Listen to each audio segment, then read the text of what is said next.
શરત લગાડી લ્યો મારી સાથે, ગૂગલ મેપની આ 3 સેટિંગ તમને બિલકુલ નહીં ખબર હોય. ગૂગલ મેપ હવે તમને ચલણથી પણ બચાવશે. માત્ર તમારા પ્રોફાઇલ પિક્ચર પર જાઓ, ત્યાં જઈને તમે સેટિંગ્સમાં જાઓ અને ત્યાં નેવિગેશનમાં જાઓ અને ત્યાં નીચે તમને ઓપ્શન દેખાશે સ્પીડ લિમિટ્સ અને સ્પીડોમીટર. આ બંને ઓપ્શન ઓન કરી દો. આનાથી તમને ગૂગલ મેપ્સ દેખાડશે કે દરેક રોડની સ્પીડ લિમિટ કેટલી છે અને બાજુમાં તમને દેખાડશે કે તમારી સ્પીડ કેટલી ચાલી રહી છે. આનાથી તમે દરેક રોડ ઉપર સ્પીડના ચલણથી બચી શકો છો. મારે અત્યારના મુંબઈ જવું છે, 8 કલાકના 38 મિનિટ દેખાડે છે, 517 કિલોમીટર છે. બટ વોટ ઇફ હું કાલે સવારે નીકળવાનો છું તો શું ટ્રાફિક હશે? તો અહીંયા 3 ડોટ પર જાઓ, ત્યાં તમે જાઓ સેટ ડિપાર્ટ ઓર અરાઇવ ટાઈમમાં અને ત્યાં સવારે 5 વાગે જો મારે નીકળવાની ગણતરી હોય તો તમે સેટ કરી શકો છો ટાઈમ અને તમે જોશો કે ટાઈમિંગ ફરી જશે.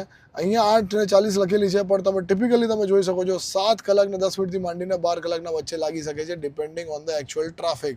આનાથી તમને આઈડિયા આવી શકે છે કે તમે જે ટ્રીપ જે ટાઈમે કરવાના છો ત્યારે ટ્રાફિકની પરિસ્થિતિ શું રહેશે. કોઈ પણ લોકેશન જોવા માટે ઘડી ઝૂમ આઉટ કરીને ના જોવો, એ તો નૂબ લોકો કરે છે. તમે માત્ર આ જે ઉપરવાળું ટેબ છે એને રાઈટ સ્વાઇપ કરતા જાઓ, તમને ટર્ન ટુ ટર્ન બધી ડિટેલ ઝૂમ આઉટ થઈને દેખાતી રહેશે. તો બસ આવી જ રીતે તમારા ફોનને થોડીક વધારે સારી રીતે સમજવા માટે ફોલો કરો ધ ટેક મેરાકીને અને તમારી કારને થોડીક વધારે સારી રીતે સમજવા માટે ફોલો કરો ઓટો મેરાકીને.